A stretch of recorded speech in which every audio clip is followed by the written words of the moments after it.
Bem-estar, essa expressão que está tão na moda, engloba uma série de cuidados que a gente tem com a gente. Cuidados físicos, com a nossa saúde mental e comportamental. Disso eu tenho certeza que você já sabe. Mas você sabia que esses fatores também são super importantes na vida dos nossos animaizinhos de estimação? Sim, existe bem-estar animal e esse é o tema deste episódio de Um Papo Beleza, podcast apresentado por Granado Farmácias. Vamos entender o que a gente pode fazer para tornar a qualidade de vida dos nossos pets melhor?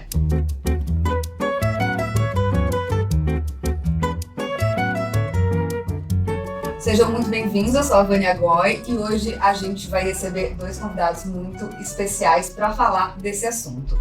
A primeira é a doutora Luísa Cervenka, ela é bióloga, terapeuta comportamental e doutoranda em medicina veterinária. E o nosso segundo convidado é o Dr. Augusto Renan Rocha, veterinário da Coordenadoria de Bem-Estar Animal pela Prefeitura de Itatiba, que fica aqui em São Paulo, pós-graduado em Medicina de Animais Silvestres e cofundador da Afrovet, uma rede de médicos veterinários e graduandos negros que lutam em prol de uma área mais inclusiva. Sejam muito bem-vindos, estou cheia de perguntas para fazer para vocês. Obrigada pelo convite, é uma honra poder falar sobre esse tema que é tão importante na vida dos nossos pets também.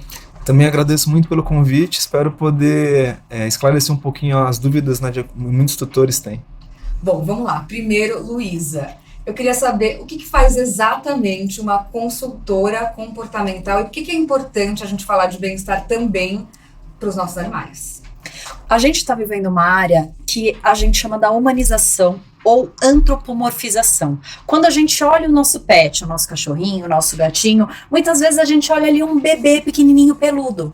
A gente esquece das necessidades básicas de outras espécies, porque na verdade eles têm necessidades comportamentais e fisiológicas muito diferentes das dos seres humanos. Então, quando eu esqueço disso e eu começo a tratar como um filhinho humano, aí a gente começa a ter os problemas comportamentais. Então, um consultor comportamental, ele é aquele que vai atender e explicar para aquela família as necessidades daquele cão ou daquele gato. Ele vai entender o que está acontecendo e traduzir aquilo para a família, vai trabalhar o manejo daquele ambiente para que se torne um espaço mais adequado para aquele animal, expressar os seus comportamentos naturais e principalmente indicar o que deve ser feito, por exemplo, para brincadeiras, para interações, como que isso deve ser feito para melhor atender principalmente a parte de comunicação da família e do animal. E Renan, o que a gente pode fazer para dar uma melhorada nessa promoção de bem-estar para os nossos bichos?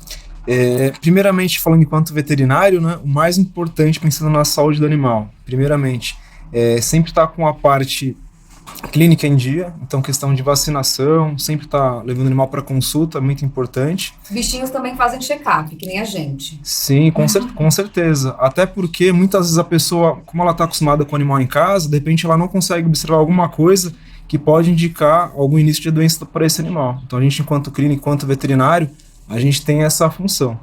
E pensando não somente nessa questão clínica, a própria parte comportamental do animal. Porque muitas vezes a pessoa tem um comportamento que ela acha que seria estranho do animal, né? Então a gente pode avaliar para saber se isso está dentro daquele comportamento daquele animal ou não, ou se pode ser indício de algum início de doença ou não. Então assim, é importante sempre levar o animal para consultas periódicas, para a gente, primeiramente, manter em dia a questão da vacinação, fazer essa questão da prevenção. A gente também pode avaliar essas alterações de comportamento que podem indicar ou não alguma alteração na saúde desse animal. Você acha que, às vezes, alguns diagnósticos demoram para aparecer porque ninguém notou algo de diferente? Ou, quando nota, tem a ver com um sintoma físico que poderia ser notado antes se tivesse prestado atenção no comportamento?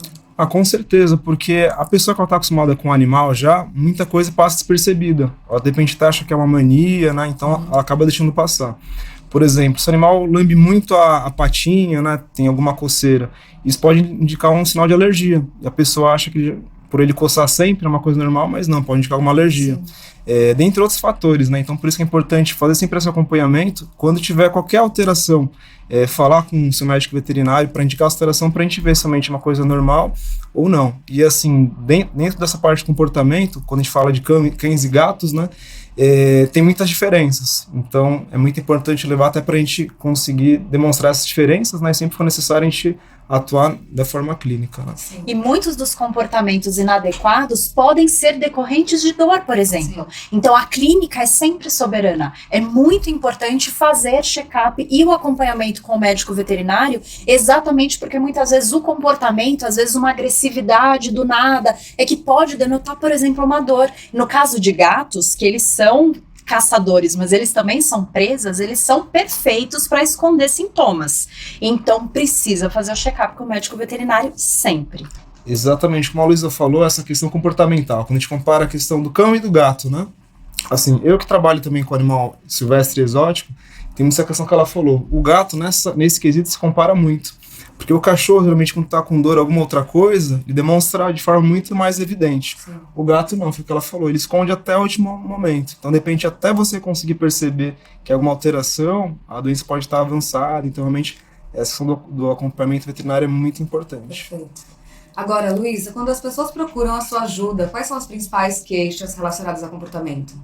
Olha, são as mais diversas possíveis, mas normalmente está relacionado a um erro de comunicação, onde o cachorro está apresentando aquele comportamento, o gato está apresentando aquele comportamento por um motivo e o tutor julga pelo seu olhar humano que é por outro motivo. Então, normalmente culpabiliza o cachorro. Então, ele está fazendo isso por birra, ele está fazendo isso, mas ele sabe que é errado, ou ele está sendo agressivo com outro cachorro porque ele está com ciúmes. Então, muitas vezes é por um comportamento que o tutor julga ser algo, mas na verdade é outro motivo. Não estão falando a mesma língua, é isso? Né? Exatamente, é uma dificuldade ali da comunicação, onde um fala uma coisa e o outro entende outra. Mas os mais comuns são micção e defecação em local inapropriado, aquele xixi, aquele cocô fora do lugar, tanto em cães quanto em gatos, vocalização excessiva, então aquele cachorro que late demais, late pro vizinho, late quando tá sozinho, enfim, destruição, tanto em cães quanto em gatos também. Ingestão de materiais que não deveriam ser ingeridos também é muito comum, além do próprio relacionamento com a família. Então, um cachorro que morde ou gato que ataca alguém da própria família. Esses são os mais comuns. E agora, a síndrome de ansiedade por separação pós-pandemia, que são aqueles animais que estão com dificuldade de permanecer na ausência do tutor, principalmente depois de terem ficado tanto tempo grudados. E faz o quê? É todo um trabalho. Ensinar o cachorro e o gato que ficar sozinho é algo positivo, mesmo com o tutor em casa. Então, ensinar atividades onde ele possa executar aquilo sozinho, onde ele possa se sentir seguro e autoconfiante, sem necessitar de ficar perto do tutor. Aí, aos poucos, a gente vai evoluindo para a saída realmente do tutor. Então, quando esse tutor vai à padaria e o cachorro vai ficar sozinho. Mas não é algo da noite para o dia. Precisa de dedicação de todos. Você falou de atividade e, Renan, atividade é super importante, né? Para gato, para cachorro, enfim. Acho que faz parte de brincar, gastar energia.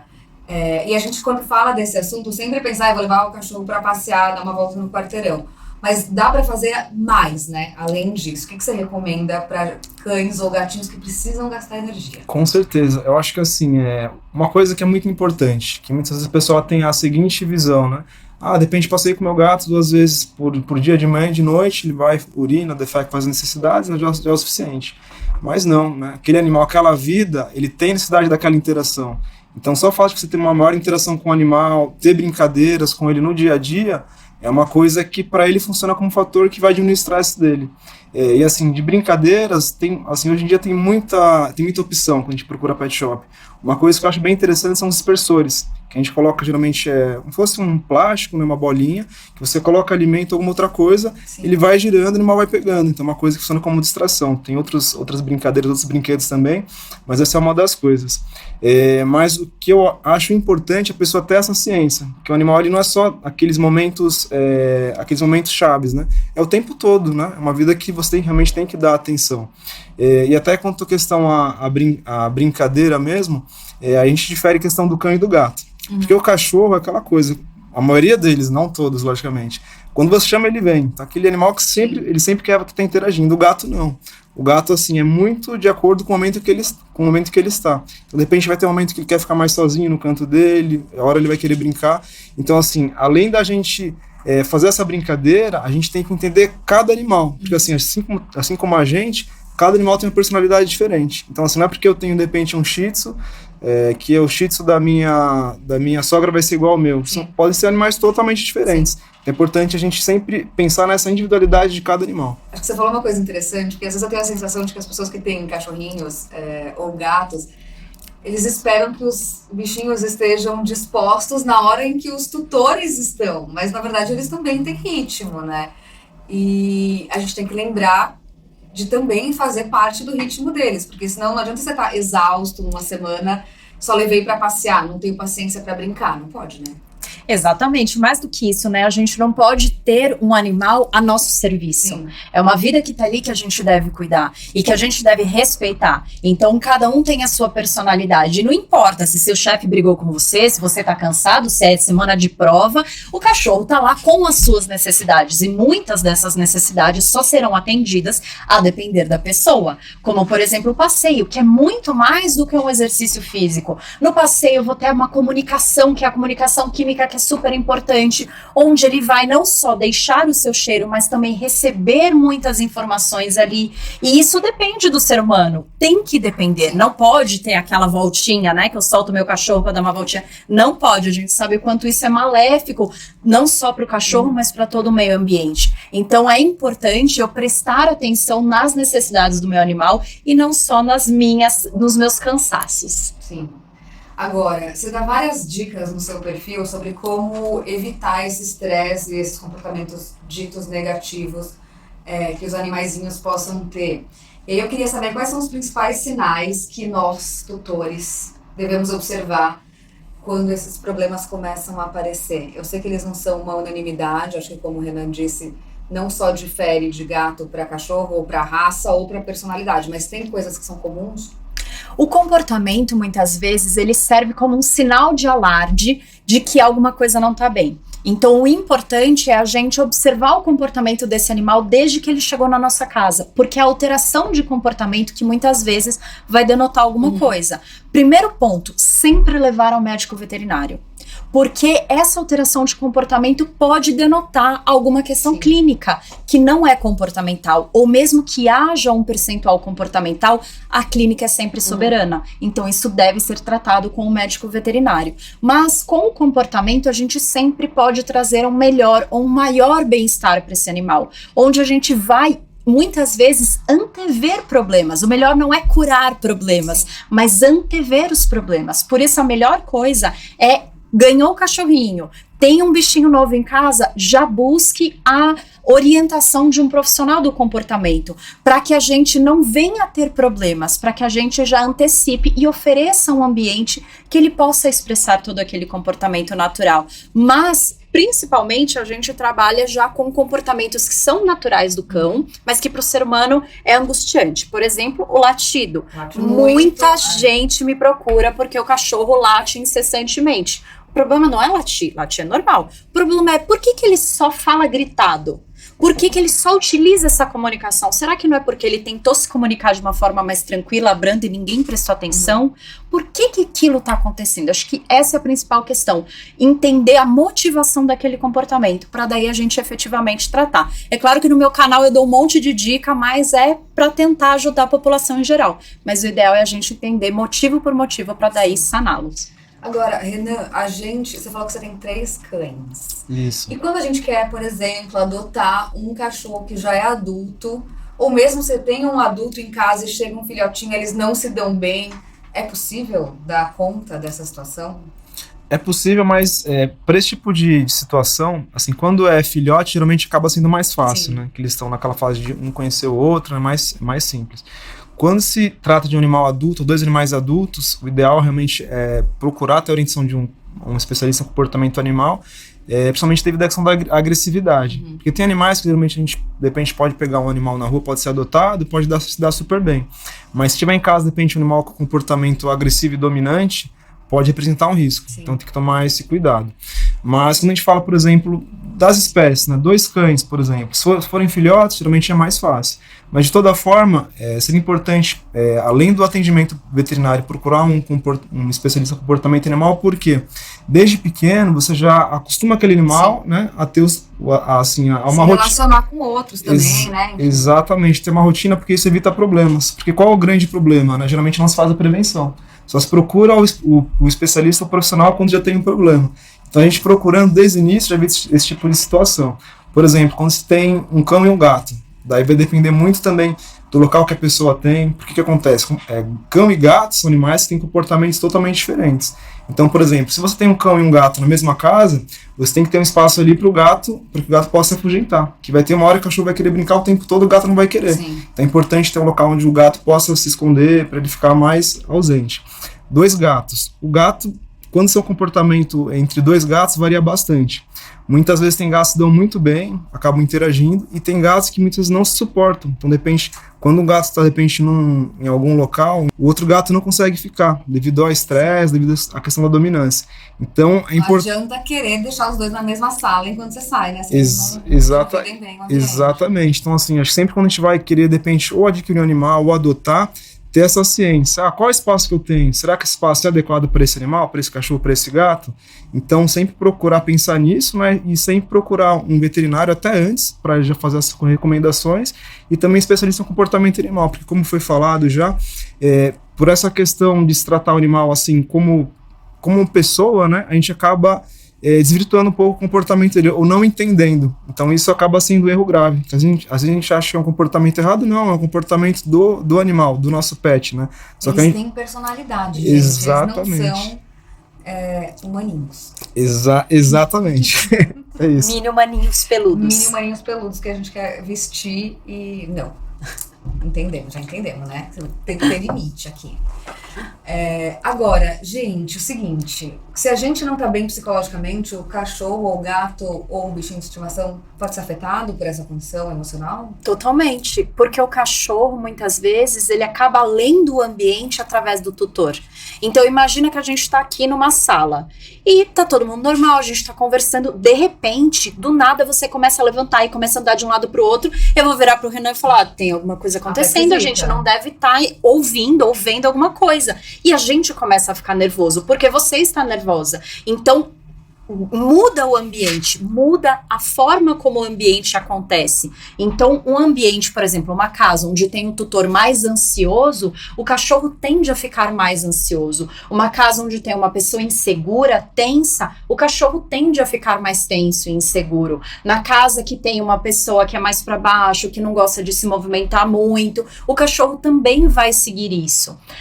No caso dos gatos, é um pouco diferente. O gato acaba tendo o comportamento dele, mas ele é muito maleável, ele acaba lidando com gambiarras. Então, não tem uma gatificação, que é aquela verticalização na casa, ele sobe na geladeira. Não tem um arranhador, ele arranha o sofá. Então, ele acaba se virando com o que tem. O cachorro, ele acaba sendo muito mais influenciado pela saúde mental do tutor. E isso a gente tem visto muito nesse pós-pandemia. Até sobre isso que ela falou, a gente pode pegar como exemplo os cães terapeutas, né? De repente vão, no caso, para pessoas idosas ou até com crianças, né? São animais que eles acabam absorvendo muita energia. Então, assim, eles vão trabalhar e tem período de descanso também, porque eles acabam absorvendo. Sim. Assim, é muito bom para as pessoas, né? Que tem essa terapia, mas o animal também precisa de descanso, como a gente ele absorve aquela energia. E é desgastante, né? Enfim. Com certeza. E até isso que foi comentado sobre a questão dos cachorros, dos gatos, essa questão, quando a gente fala a questão comportamental, né?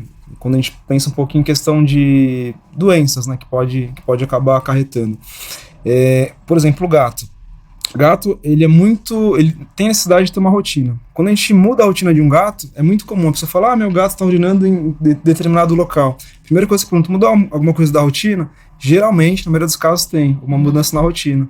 Então, essa questão realmente comportamental, muitas vezes acaba afetando realmente a saúde deles. É um exercício de observação e escuta, né? Porque não é porque a gente está adaptado, por exemplo, diante de uma mudança, que para eles é óbvio, né? Exatamente. E mais do que isso, hoje muitos profissionais humanos, né, psicólogos, psiquiatras, têm indicado para alguns humanos, para alguns pacientes, terem cães, terem gatos como uma forma de terapia para aquele próprio ser humano.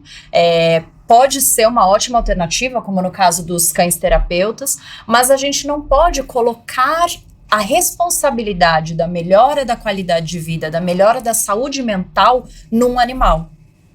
Ele pode nos ajudar numa melhora, mas não responsabilizá-lo por isso. Não, até porque eles exigem muito cuidado, né, gente? Eles precisam de cuidados o tempo inteiro, diário. Quem acha que é fácil ter bichinho, não é, né?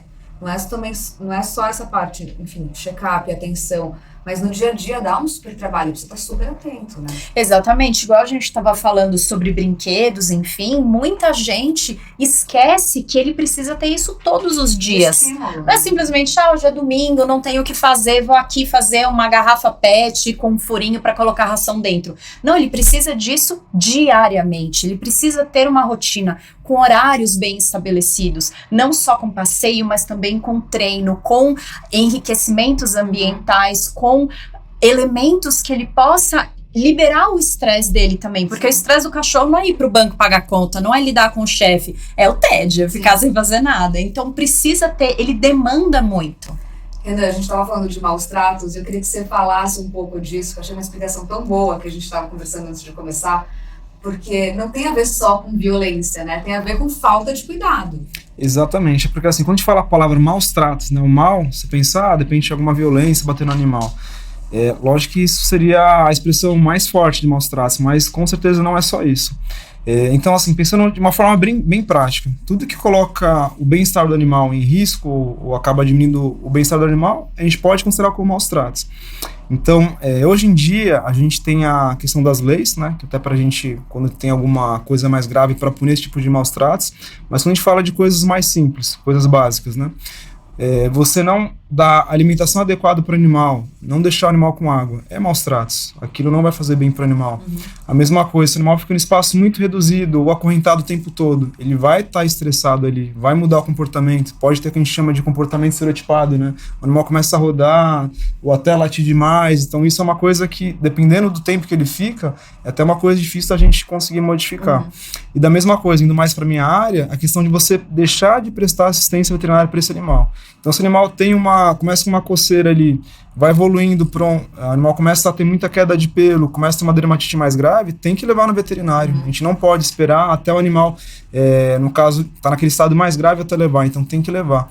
Então, tem esses exemplos mais práticos, né, e a gente tem respaldo da lei. Então, assim, tem a lei federal, no caso de crimes ambientais, que fala sobre a questão de maus tratos, mas a grande maioria das prefeituras, elas dão exemplos do que seria maus tratos, que seriam basicamente esses que eu citei, e são coisas simples de serem resolvidas, né? É só você observar realmente como aquele animal está no dia a dia, se ele realmente está com comportamento normal, se está latindo demais, de repente teve alguma mudança de comportamento, então isso consegue identificar no nosso dia a dia, né? Agora, a gente pensa, quando a gente fala de personalidade dos nossos bichinhos, parece que é um pouco imutável. E não é, né? Eles vão envelhecendo e eles também vão mudando, e os cuidados também vão mudando. E é bom pensar nisso também quando for adotar, né? Com certeza, porque assim, quando a gente pensa num cão, né? Tem que pensar, um cão ou um gato? Pense que ele vai ser filhote, vai ser adulto e vai ser idoso, né? Então, da mesma forma como você bem falou logo no começo, a questão do bem-estar, a gente tem essa questão do bem-estar com o humano, é a mesma coisa com a idade dos animais. O animal filhote vai ter uma demanda, o animal adulto vai ter outra e o idoso vai ter outra. Então, de repente, um filhote não vai ter a mesma energia de um adulto. De repente, um animal idoso vai ter um problema de coluna, vai ter problema com sobrepeso, vai ter diabetes. Então, é o que a gente sempre fala quando a gente vai atender algum animal, né? Quando você adota, quando você tem um animal, tem que pensar aí que ele vai ver no mínimo um cão, um gato, no mínimo uns 10, 15 anos. Eu já atendi gato com mais de 25 anos, né? Então, a gente tem que pensar isso a longo prazo, né? Então, tem que realmente ter esse plano. E tem um ditado que se fala, né, que o cachorro se parece muito com o dono, né, algo desse tipo. Realmente, já foi comentado que tem essa questão que, principalmente o cachorro, ele acaba, dependendo da rotina, ele acaba se adaptando, né? Mas tem essa questão, dependendo da idade, se ele passeia mais ou menos, ele pode ter alterações de comportamento que pode acabar influenciando de acordo com a idade dele, né? E falando em cães ou animais idosos, a gente esquece que os cães e os gatos passam muito mais tempo na fase velha, na fase idosa, do que em outras fases. Quando a gente fala, por exemplo, um gato que viveu 20, vamos diminuir uns 20 anos, ele começa a ficar idoso com 7, 8. Então a gente tá falando que mais da metade da vida dele ele é idoso. Então quais os cuidados que eu tenho com ele desde filhote para me preparar e para preparar o animal para lidar com a fase idosa, para lidar com essa fase onde ele vai ter às vezes mais dor, onde ele vai ter que ir mais vezes ao médico veterinário, onde ele vai necessitar mais da minha presença, necessitar mais da minha interação. Será que quando a gente adota, a gente adquire um animal, a gente já está preparado para essa fase? Porque os filhotes são irresistíveis, né? Mas uma bolinha de pelo, fofinha, deliciosa. Durante uma década tem que estar ali com compromisso com o bichinho, né? Exatamente. E não é simplesmente deixá-lo numa almofadinha que ele tá bem. Muita gente acha que, idoso é fácil. Ele fica dormindo o dia inteiro. Um cachorro que dorme o dia inteiro, ou um gato que dorme o dia inteiro, ele não está bem. Cães e gatos não foram feitos ou não devem dormir o dia inteiro. Eles dormem bastante, mas não só dormem. A gente precisa oferecer um ambiente, uma rotina, para que eles tenham mais atividade e assim diminuir dores articulares e tantos outros problemas, inclusive comportamentais. Ou seja, tem muita coisa para levar em consideração antes de adotar ou comprar um pet, né? Muita coisa. E é uma coisa importante para se pensar que, assim, essa decisão de você ter um animal, assim, a gente tem que pensar como uma decisão de uma família. Não é aquela coisa, eu quero, outra pessoa não quer. Não. Tem que chegar pelo menos num consenso, né? Para saber qual o tamanho de animal, qual o temperamento. Então é muito importante ter essa ciência e, assim, é um planejamento familiar, realmente. Pensar em quantas consultas por ano eu vou levar esse animal.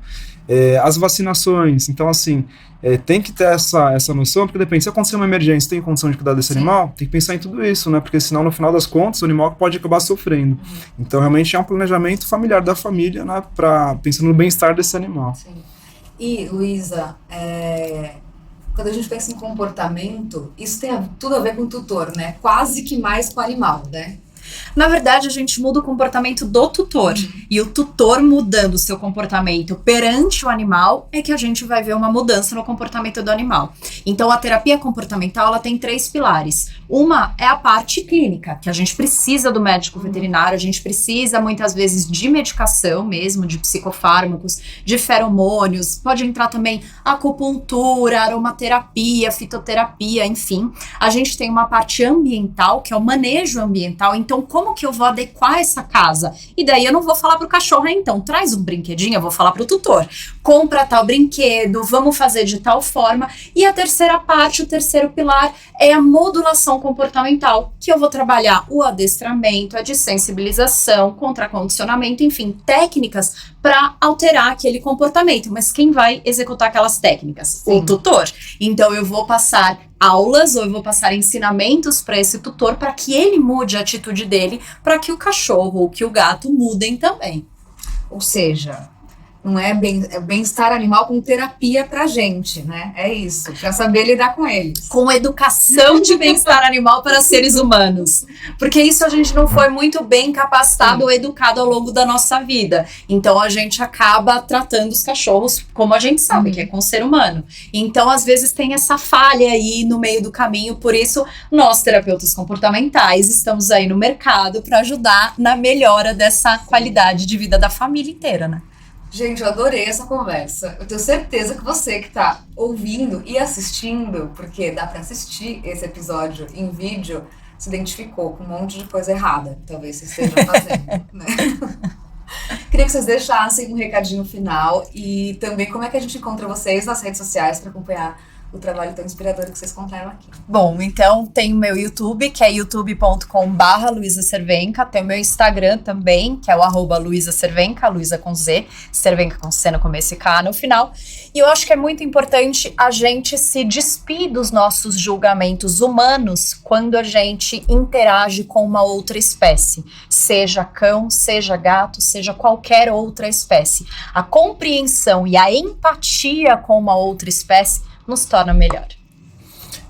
Minhas redes sociais posso ser encontrada como Vet Rocha, tanto no Instagram como no Facebook. Até nas minhas páginas eu divulgo um pouquinho sobre o meu trabalho em domicílio, que eu atendo cães, gatos e pets exóticos e silvestres. Também tenho algumas dicas sobre essa parte do cuidado com o animal, né? Mais uma vez queria agradecer ao convite, fiquei muito feliz por poder estar conversando um pouquinho sobre essa parte de bem-estar animal e ajudar os tutores, né, a ter um melhor relacionamento com seus animais, né, aqueles que ganham com isso. Gente, eu não vou terminar sem mandar um beijo pros meus pais. Pros nossos, então. Eu vou mandar um beijo pro Tito e pro Bob, meus vira-latas amados. Eu vou mandar só pra gente não ficar mais 2 horas aqui, tá? Eu vou mandar só pra Aurora, que é a minha cachorrinha, que eu sou apaixonada. Então, vou mandar um abraço pros meus, que eu tô morando em outra cidade, né, eles ficaram na casa do meu pai, ele mora em chácara, né, que são 3 pastores alemães. O Radar, olha o nome, a Princesa e o Max. Obrigada, meninos. Obrigada. A gente chegou ao fim deste episódio de Um Papo Beleza, podcast apresentado por Granado Farmácias. Se você quiser que a gente mande beijo pros seus pets, contar histórias sobre a Granado, o seu apaixonamento por fragrâncias, que a gente sempre recebe, é só escrever pro papobeleza@granado.com.br. Você também encontra a gente nas redes sociais, Granado Farmácias, sempre com PH. Até a próxima!